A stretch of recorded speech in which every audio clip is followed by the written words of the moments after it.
रावण का जन्म जिस कुल में हुआ था उनके लिए बाबा तुलसीदास जी महाराज ने लिखा तो उत्तम कुल पुलस्ते करनाते,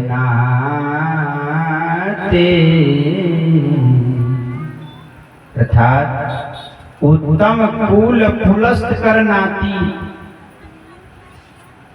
महर्षि पुलस्त के सुपुत्र थे महर्षि विश्रवा मुनि, और महर्षि विश्रवा मुनि के सुपुत्र थे रावण। तो अब विचार करिए कि रावण कौन कुल में जन्म लिया? ऋषि कुल में जन्म लिया, महर्षि कुल में जन्म लिया। लेकिन ऋषि पुत्र महर्षि पुत्र होकर के क्या संसार में ऋषि पुत्र से विख्यात हुआ? महर्षि पुत्र से विख्यात हुआ? नहीं। रावण दुष्ट में विख्यात हुआ, दानव में विख्यात हुआ, अपराधी में विख्यात हुआ, पापाचारी में विख्यात हुआ। क्यों? एक कर्म के कारण। पवित्र कुल में जन्म लेने पर कोई पवित्र हो जाए संभव नहीं। ब्राह्मण कुल में जन्म लेकर के कोई ब्राह्मण संभव नहीं है। ब्राह्मण कुल में जन्म लेकर कोई ब्राह्मण नहीं हो सकता।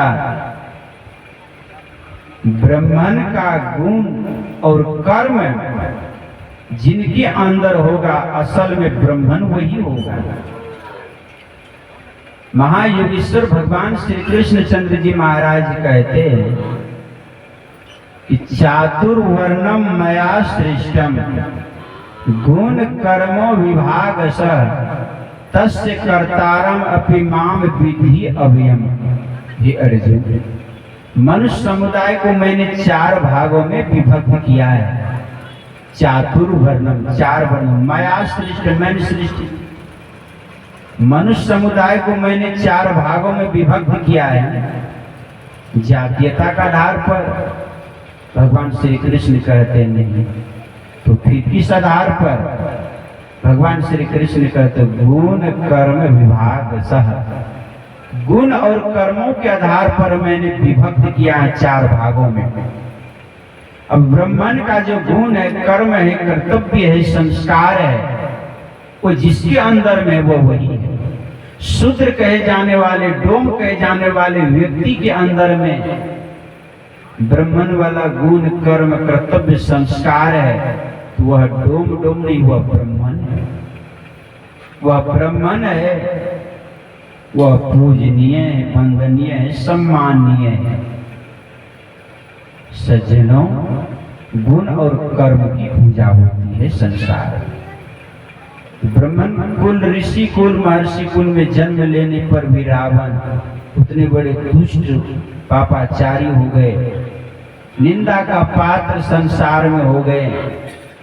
उनके पूर्वज जो उनके पिता दादा ऋषि महर्षि थे, उन लोगों के नाम श्रद्धा और प्रेम से ली जाती है, पर रावण का नाम अश्रद्धा से ली जाती है, अश्रद्धा से ली जाती है। क्योंकि रावण जब महारानी जानकी के हरण के लिए चला, योग माया से सन्यासी का वेश बनाया। आज जब जानकी हरण के लिए चल पड़ा तो कागभूषण जी महाराज गरुड़ जी से कहते हैं, गरुड़ जी, इमी कुपंथ पग देत खगेसा रही न बुद्धि बल लवलेसा। इमी कुपंथ पग देत खगेसा, कुमार्ग पर, कुपंथ पर यात्रा करने से, उस ओर पग बढ़ाने से, देग बढ़ाने से रही न बुद्धि बल्लवलेसा, अन्य अधर्म अत्याचार पाप की ओर जैसे ही कोई कदम बढ़ाता है वैसे ही वह श्रीहीन हो जाता है, श्रीहीन हो जाता है। बुद्धिहीन हो जाता है, आत्मबलहीन हो जाता है, मलिन हो जाता है गुरु। वह पूरी तरह से अपवित्र हो जाता है और सोने में जाकर के महारानी जानकी को छल बल करके हरण करके लंका लाया। अब उन्हीं के अर्धांगिनी सती मंदोदरी, मंदोदरी की दर्जा किसमें आ गई? सती मंदोदरी। उन्हीं का अर्धांगिनी सती मंदोदरी कहलाई। क्यों? मंदोदरी मैं दानव की पुत्री थी, पूर्व जन्म में वह देवी थी और उसमें देवत्व का संस्कार था और देवत्व दिव्य गुण दैवी सद्गुण के कारण वह सती की उपाधि से विभूषित की गई। सती मंदोदरी वो बड़े प्यार और प्रेम से समझाती है कि भारी जुलूम तो कैल हे पियवा, सीता के यानल चुराई, जेकर नारी के हरि तू यानल, से हो पुरुष अंतर्जामी। कहे मंदोदरी सुन पिया रावण, के यो तोरा कुमति चढ़ाई, पर तिरिया से नेहा लगई ब, एकरा में कवन भलाई। भारी जुलूम तहु कैल हे पियवा, सीता के यानल चुराई। सती मंदोदरी बड़े प्यार प्रेम से समझाती, आपने भारी जुल्म कर देना, आपने सोने में जाकर किसी अर्धांगिनी को हरण करके ले आए। जिस पुरुष की नारी है वह पुरुष अंतर्जामी, अगर कल्याण चाहते हैं तो श्री चरणों में लौटा दीजिए, इसी में आपका भला है। पर सती मंदोदरी की बात नहीं मानी। नहीं मानने के कारण परिणाम क्या हुआ? मंदोदरी बार बार समझाई, विभीषण ने भी समझाया, श्री हनुमान जी ने भी समझाया, श्री अंगद जी महाराज ने भी समझाया, रावण के नाना माल्यवान ने भी समझाया, किंतु इन सबों की बात को उन्होंने नकार दिया, राम से शत्रुता मोल ली। अंतो गत्वा अंत काल में रणभूमि मैदान में भगवान श्री राम विभीषण के द्वारा निर्देशित करने पर नाभि कुंड में बाण मार करके उनके अमृत को सोख लेते हैं, धराशायी होकर के जमीन पर रावण गिर जाता है। सखी सहेलियों के साथ भारी विलाप करते हुए मंदोदरी वहां पहुंचती है और पति के लाश को देखकर छाती पीट पीट कर वे हाय नाम, चील गीत कौवा इत्यादि नोच रहे हैं इस शरीर को।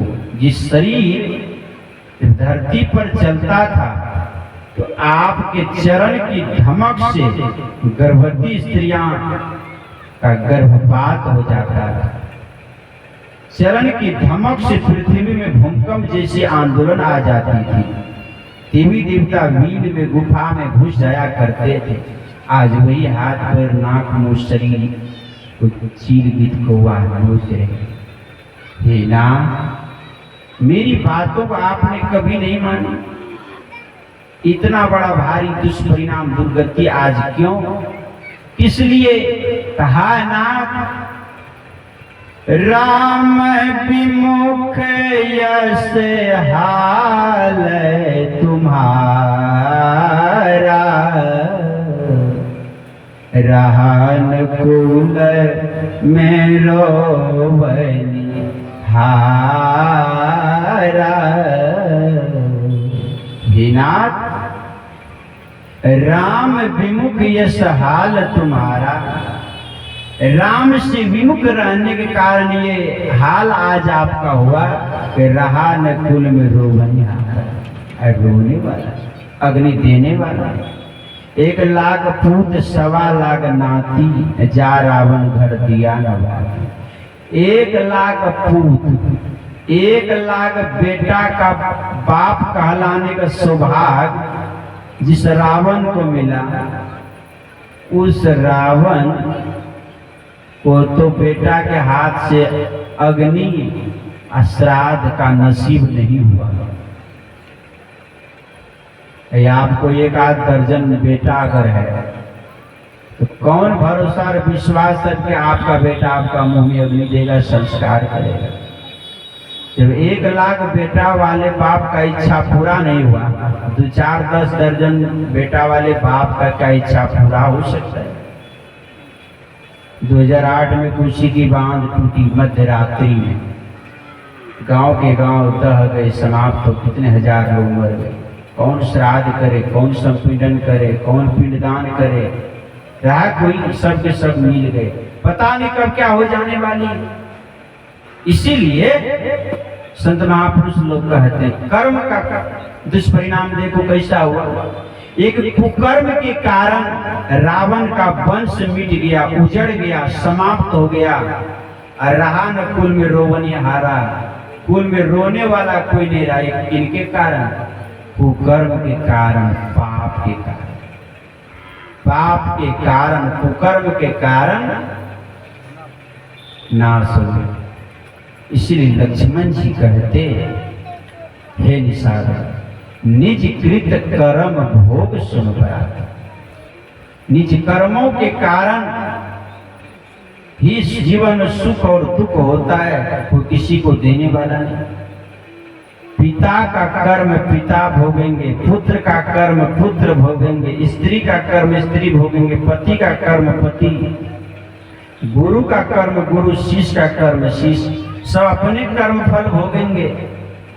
कर्म किसी को बकसता नहीं है कि हम सन्यासी हैं, बाल ब्रह्मचारी हैं, श्रद्धालु भक्त लोगों की आंखों में धूल ढक कर गुप्त स्थान पर किसी तरह का अनैतिक कर्म हम करते रहे और मीठी मधुर वाणी व्यवहार बना करके भक्त लोगों के आंखों में धूल ढक करके छलते रहे, ठगते रहे। ये कब तक चलने वाली है? हवा बहेगी, ऊपर की राख उड़ेगी और भीतर का आग प्रज्वलित तो होने वाला। कब तक छिपा के रखोगे? आज नहीं कल तो प्रकट हो जाने वाली है। इसलिए चाहे ऋषि महर्षि साधु संत इत्यादि कोई भी संसार में क्यों न हो, अगर अनैतिक कर्म किसी भी स्थल पर छुपा करके करोगे, आज न कल परसों परसों प्रकट हो जाएगा और उनके प्रकट होने पर आप निंदा के पात्र होगे। समाज से, परिवार से, देश से गिर जाओगे सबके नजर में और अपमानित होकर के जीना। भगवान श्री कृष्ण कहते, संभावी तस्या कीर्तिर मरणात रिच्यते। अपमान मृत्यु से बढ़ करके दुखदायी होती है। अपमानित, कलंकित, अपजसी होकर के समाज में, राष्ट्र में जीने से अच्छा मर जाना बेहतरीन है। क्यों? मृत्यु काल में एक ही बार जबरदस्त दुख होता है। तो अपमानित, अपजसी, कलंकित होकर के समाज में, राष्ट्र में जीने पर पग पग में दुख होता है। लेकिन जो निर्लज होता है, बेहया होता है, जिसको लाज उसको डर, जिसको लाज नहीं उसको डर कहां से? जो निर्लज की भांति संसार में जी रहे हैं तो उनके लिए तो कोई बात नहीं। किंतु जो 100 जूता खाए और फिर घूस के तमाशा देखने जाए, ऐसे लोगों के लिए क्या कहना। लेकिन सचमुच में जो विवेकी पुरुष होते हैं, वे पथ भ्रष्ट होने पर फिर मुख किसी को दिखलाते नहीं, किसी गुफा में बैठ करके प्रवेश करके समय व्यतीत कर लेते, ध्यान भजन करते, पर जन समूह के बीच आते नहीं। कर्म एक ऐसा चीज है संसार, इसलिए घमंड नहीं करो कि हम साधु हैं, ब्रह्मचारी हैं, ऋषि हैं, महर्षि हैं, राष्ट्रपति हैं, प्रधानमंत्री हैं। आपके प्रति लोगों की श्रद्धा है, प्रेम है, भाव है, विश्वास है, आपको नमन वंदन पूजन करता है। आपका धर्म और कर्तव्य क्या है? क्या है? अपने व्यवहार को जुगा के रखिए, अपने आचरण को जुगा के रखिए। आचरण ही सबसे बड़ी चीज है, आचरण की ही पूजा होती है। जोगा के रखिए। कोई जोगावे हो जोगिया जोग जति, अब बाढ़े न घटे ये कूड़। ऐसे सुनरा जोगावे सुन, 2-4-5 भरी, एक आध भरी अगर किसी के पास सोना हो, बड़ी जुगती से, बड़ी सावधानी को जोगा करके लोग रखते हैं। क्या मूल्यवान द्रव्य है। जिस तरह हीरा मोती सोना चांदी ये मूल्यवान द्रव्यों को आप सावधानी से जोगा करके रखते हैं, ठीक उसी प्रकार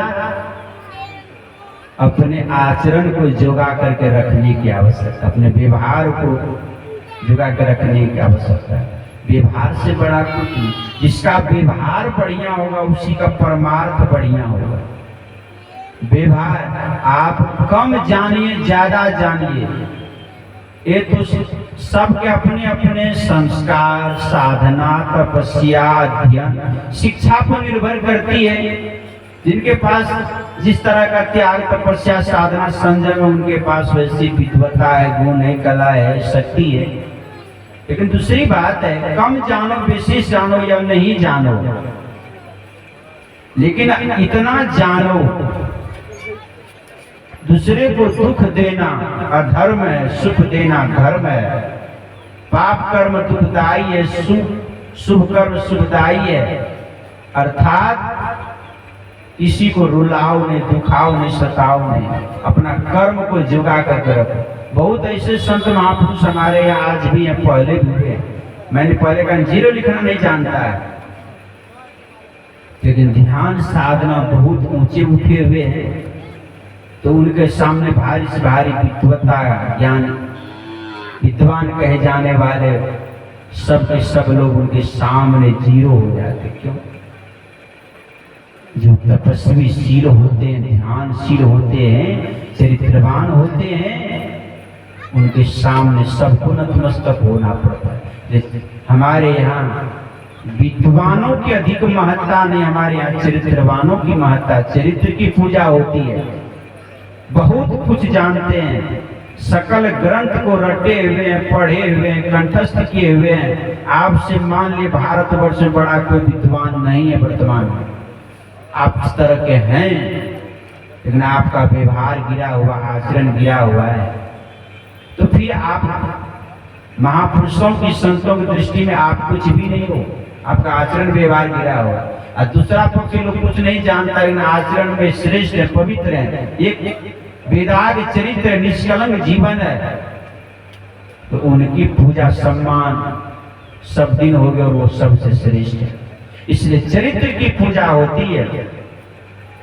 आज हम लोग चित्र लगाए हुए गुरु महाराज का, क्या चित्र की पूजा कर रहे हैं? इस चित्र के भीतर में चरित्र छिपा हुआ है। चरित्र के कारण आज चित्र की पूजा हो रही है। यदि उनके सुंदर चरित्र न होती तो फिर हम चित्र को क्यों तस्वीर पर लगा, कुर्सी पर लगाते, विचार कर कोई आवश्यकता तो नहीं थी। उनके चित्र लगाकर इसलिए पूजन करते, उनका चरित्र अच्छा था। चित्र के नमन वंदन पूजन करने से वो चित्र का सुंदर चरित्र का प्रभाव हमारे आपके जीवन पर पड़ता है। इसलिए चरित्रवान बनो, चरित्रवान बनो। महापुरुष का जो चरित्र की पूजा होती है, इसलिए चरित्र को कभी गिरने नहीं देना। धन गया, कुछ नहीं गया, फिर कमा लेंगे, क्या बात है। स्वास्थ्य गया तो समझो कुछ गया है, और जब चरित्र गया तो समझो सब कुछ चला गया। चाह करके भी लौटा नहीं पाओगे अगर एक बार चला गया। इसलिए संत महापुरुष लोग समीट करके कहते हैं, सुंदर चरित्र का निर्माण करो। चरित्र ही संसार में मरे। सतयुग में हो गए राजा हरिश्चंद्र, आज कलिकाल चल रहा, आज तक उनका नाम है संसार में, सुंदर चरित्र के कारण। विचार करें। इसलिए हे निषाद राज, कर्म ही श्रेष्ठ है, कर्म से बड़ा कुछ नहीं है। इसलिए हम लोग पढ़ते हैं कर्म ही पूजा है, जितनी बातें कर ले हर एक बात कर्म पर ही आती है। इसलिए सुकिरत कर ले नाम सुमिर ले को जाने कर। शरीर में आए हो, संसार में आए हो, जीवन काल में सबसे महत्वपूर्ण दो काम कर लो, सुकिरत कर लो और प्रभु का नाम सुमरन लो, नाम भजन करो। दो काम करो। कोई जाने कल की जगत में खबर नहीं, पल भर का भी खबर नहीं। सुकर्म का फल। महाराज दशरथ कितनी बड़ी प्रतापी राजा थे। जब इंद्रलोक में पहुंच जाए तो देवताओं के राजा इंद्र अपना सिंहासन छोड़ करके महाराज दशरथ को बैठाते थे, और बगल में सुरपति बैठते थे दूसरे सिंहासन लगाकर। इतने आदर, मर्दलोक के राजा थे, देवलोक का राजा थे नहीं, इतने महिमावान प्रतिष्ठावान महाराज दशरथ थे। जो वह दशरथ विचार करे, सुरपति भी आदर करते थे। अंतिम अवस्था में 4 बेटा हुआ। अब बेटा के लिए लोग तरसते रहते, नहीं संतान जीवन है। लोग सोचते हैं कम किसी तरह से एक बेटा हो जाए, कुल का रक्षक, वंश चलेगा, श्राद्ध करेगा, अग्नि करेगा। बहुत बेटा के लिए लोग मरते हैं संसार में। नहीं, विचार करिए, परेशान है लोग। जिनको सत्ता नहीं, कोई सत्ता के लिए परेशान है, कोई हार गया उनके लिए परेशान है, और कोई जीत गया फिर भी 17 लोग परेशान कर रहा, फिर भी परेशान है। अब जिसको बेटा न बेटा के लिए परेशान, जिसको बेटी नहीं बेटी के लिए परेशान, सबके लिए पागल बना हुआ है संसार में। नहीं, विचार करें। निर्वंश का दर्शन सुबह सुबह, बाझिन का दर्शन सुबह सुबह, निर्वंशा का दर्शन भोरे भोर मुंह पड़ नजर पड़ गई, ऐसा लोग का। वंश चलाने के लिए लोग बहुत व्याकुल है। अच्छा करके भी बहुत लोग अंतिम काल तक, रब जो चाहे वही तो होना है, आदमी खिलौना है। जब प्रारंभ में नहीं है तो नहीं होगा। स्वामी विवेकानंद मात्र 39 वर्ष तक संसार में रहे, शरीर में रहे, 39 वर्ष। आज भारत ये संपूर्ण विश्व स्वामी विवेकानंद के उज्जवल चरित्र का प्रकाश छाया हुआ है। पूरा विश्व में जिनकी चरित्र छाया हुआ है, ऐसे महापुरुष को न बेटा था न बेटी थी, क्योंकि विवाह ही नहीं किया। बाल बच्चा कहाँ से? बाल ब्रह्मचारी स्वामी विवेकानंद, निर्वंश हुआ, चरित्र संपूर्ण संसार में छाया हुआ। ये कैसे हो गया? कबीर साहब ने जवाब दिया, राम नाम जिन जानियो अमर भयो सो वंश। वह वंश अमर हो गया। राम नाम को जिसने जान लिया, परमात्मा को प्राप्त कर लिया, सो कुल धन्य उमा सुनो, जगत पूज सुपुनीत, अजहि रघुवीर परायण नर उपजहि विनीत। भगवान शंकर उमा सुनो, वह कुल धन्य भगवान का भक्त होता है। इसलिए बेटा हो कि बेटी हो, चिंता नहीं करे। प्रारब्ध कर्म के प्रताप से जो मिल जाए उनमें संतुष्ट होकर के जो है उसी को जोग बनाइए, उत्तम संस्कार शिक्षा दीजिए, आपका नाम रोशन कर देगा संसार में। स्वर्गीय श्रीमती इंदिरा गांधी, पूर्व प्रधानमंत्री थे, आज उनका शरीर भी नहीं। एक ही बहन थी, न भाई न दूसरा कोई बहन न भाई, एक मात्र बहन थी। फिर उनके माता पिता ने उनको जन्म दिया, पाला पोसा, पढ़ाया लिखाया, शिक्षा संस्कार दी, प्रारब्ध कर्म साथ दिया, और देश के सबसे सर्वोच्च पद प्रधानमंत्री के पद पर प्रतिष्ठित होकर के अपने माता पिता कुल खानदान देश के नाम का रोशन संपूर्ण विश्व में किया कि नहीं किया?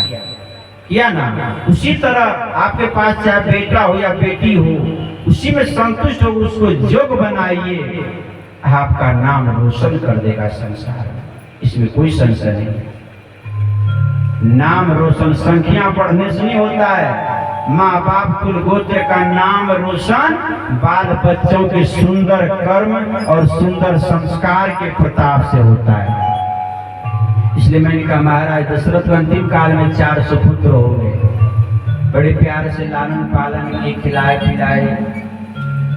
जनकपुर में चारों बेटा का विवाह हुआ, अवध में आए हैं, वृद्धावस्था में थे, राज देने की बात हुई। सारी लोग इस घटना को जानते हैं, राज नहीं होकर के रात्रि में ही कुछ इस तरह की बातें हो गई जो होना था राज, लेकिन क्या हो गया, वनवास। क्या हो गया, वनवास। यहाँ तो माध्यम कई बनी है। देवताओं ने सरस्वती से प्रार्थना की, सरस्वती ने मंथरा की बुद्धि फेर दी, और मंथरा ने केकई की बुद्धि फेर दी, और केकई ने महाराज दशरथ की बुद्धि फेर दी। तो सबों ने तो माध्यम बना यहाँ पर, लेकिन सबके मूल में क्या है, प्रारब्ध पहले रचा, पीछे बना शरीर, और तू चिंता क्यों करे कह गए दास कबीर। क्यों चिंता कर, माध्यम तो हो रहा भाई, लेकिन सबके भीतर में प्रारब्ध है। क्या है, प्रारब्ध कर्म सबके भीतर में प्रारब्ध नाच नचा रहा है, सब खेल प्रारब्ध कर्म करा रहा है। तो प्रारब्ध कर्म के हिसाब से ही परमात्मा कुछ लिखते पढ़ते गढ़ते हैं। नसीब तकदीर जो कहते हो प्रारब्ध कर्म के हिसाब से परमात्मा बना। और वही महाराज दशरथ प्रभु बन गए हैं, बेटा के वियोग में किस तरह तड़प रहे हैं। जिस तरह मछली को, अगर मछली जल की रानी है और जीवन उसका पानी है, हाथ लगाओ तो डर जाएगी, अब बाहर निकालो तो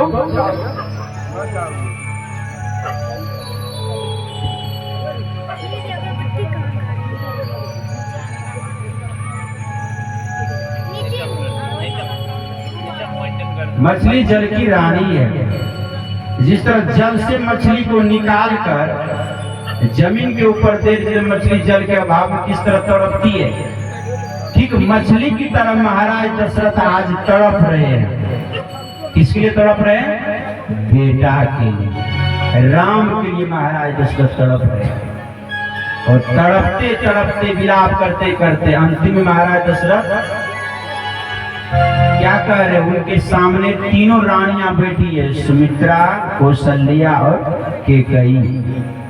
बहुत रोए बिल के कपाड़ ढूंढते पटकते बिल, अंतिम में उनको भी कबूल करना पड़ा। मरने से पहले हर एक व्यक्ति को अपना पाप कबूल करना पड़ता, अपना अपराध कबूल करना पड़ता है।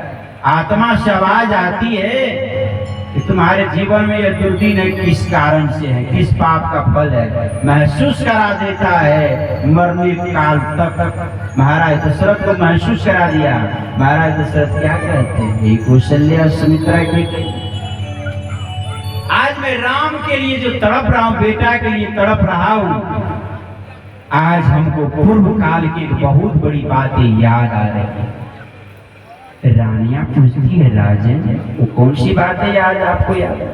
कहा मैं जब युवावस्था में था ना, मुझको शिकार खेलने की बहुत बड़ी लालसा लगी।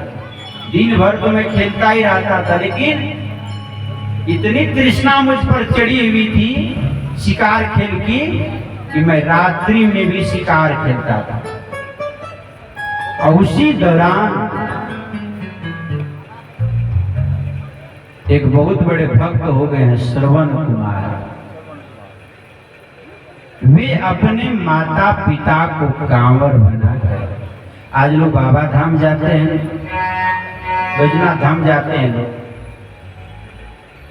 कांवर सजा कर। ये कांवर की परंपरा कहाँ से चली है, श्रवण कुमार। ये दुनिया में सबसे पहला व्यक्ति श्रवण कुमार जो पहली बार कांवर बनाकर उसमें माता पिता को बैठा कर तीर्थाटन के लिए चले थे।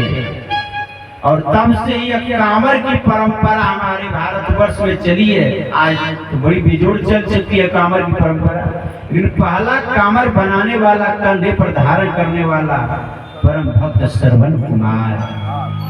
श्रवण कुमार उसमें माता पिता को बैठा करके तीर्थाटन के लिए चले। जाते जाते घने जंगल में प्रवेश किए। जंगल में जब प्रवेश किए तो वहां श्रवण कुमार के भीतर में कुछ कुविचार आ गया। कुविचार क्या आ गया? श्रवण कुमार मन में सोचते हैं कि कांवर बना करके मैं माँ बाप को झूठ मूठ में बैठा कर तीर्थाटन के लिए मैं चल पड़ा हूँ। धूर इस तरह कौन इतना दिमाग लगावे, कौन इतना इसमें फंसे हुए रहे। मैंने माता पिता के प्रति, माता पिता की भक्ति प्रति श्रवण के भीतर में अश्रद्धा होने लग गई। मैं इनको इसी जंगल में छोड़ कर कब यहाँ से मैं भाग जाऊं। और 2 बीघा जब जमीन पार कर गए तो कांवर को रखते और श्रवण कुमार माँ बाप के चरणों में गिर करके रोने लग जाते। उनके माता पिता को अंधे के का बेटा श्रवण क्यों रोते हो? का मेरे अंदर में कुछ इस तरह की बातें आ गई, इसी के लिए मैं रोता हूँ। श्रवण कुमार के माता पिता संत थे, उन्होंने कहा बेटा श्रवण मत रो, इसमें तुम्हारा दोष नहीं है बेटा। तो कहा फिर किनका दोष है प्रभु? कहा इसमें भूमि का दोष है, जगह का दोष है। 2 बीघा पार करने के बाद तुम्हारा विचार बदल गया।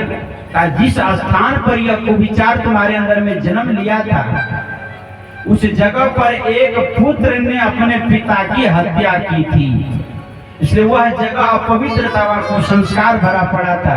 ऐसे जगह ऊपर होकर तुम यात्रा कर दो, कुसंस्कार का लांछना तत्कालीन तुमको ग्रसित कर लिया, मन को मोहित कर लिया और तुम्हारे अंदर में कोई विचार आ गया। ये भूमि का दोष है, तुम्हारा दोष नहीं है बेटा श्रवण। विचार करे जहाँ कुकर्म होता है कोई जगह पवित्र हो जाते हैं, लांछना पकड़ लिया, नहीं पकड़ लिया।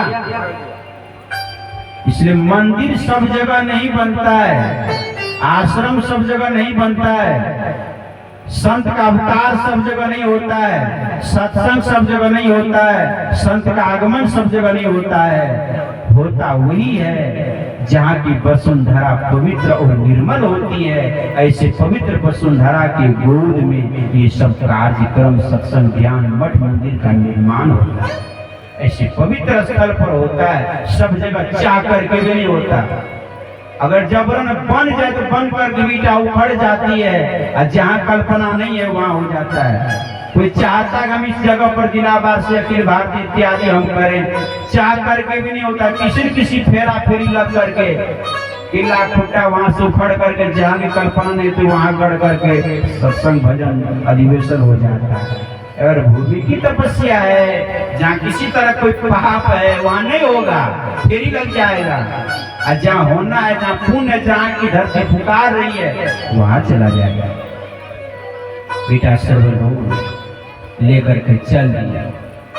वही श्रवण कुमार माँ बाप को लेकर चले, वो श्रेष्ठ परम भक्त। और जाते जाते श्रवण कुमार बहुत दूर जब चले गए तो उनके माता पिता कहते, बेटा श्रवण बड़ी जोर की प्यास लगी, धूप बड़ी तेज प्यास लग गई। माता पिता ने जल पिला दो। श्रवण कुमार अवश्य, माँ बाप ने बेटा शीघ्र जल ले आओ। मातु पिता बोले ये बानी, बेटा ला दो ठंडा पानी। मातु पिता बोले ये बानी, बेटा ला दो ठंडा पानी। श्रवण उठा कमंडल, श्रवण उठा कमंडल, लियो है कालाई में, पनिया के भराई में होना।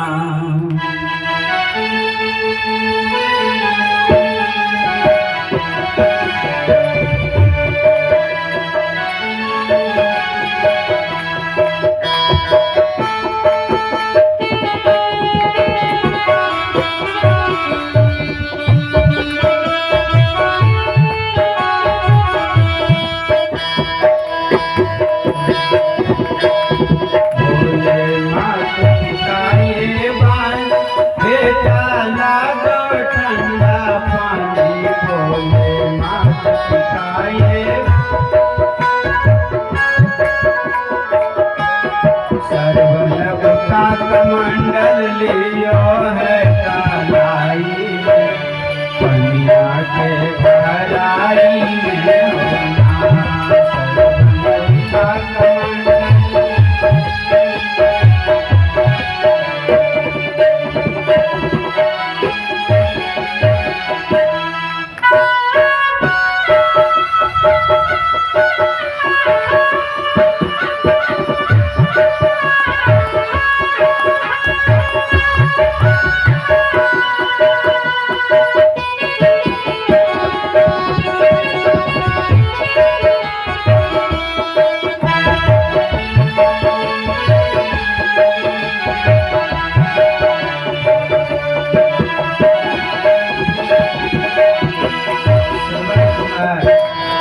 हाथ में कमंडल लेकर के और सरजू नदी के किनारे चले गए और झुक करके सरवन भरने लग्यो नी, दशरथ खैची के मारियो थी सरवन भरने।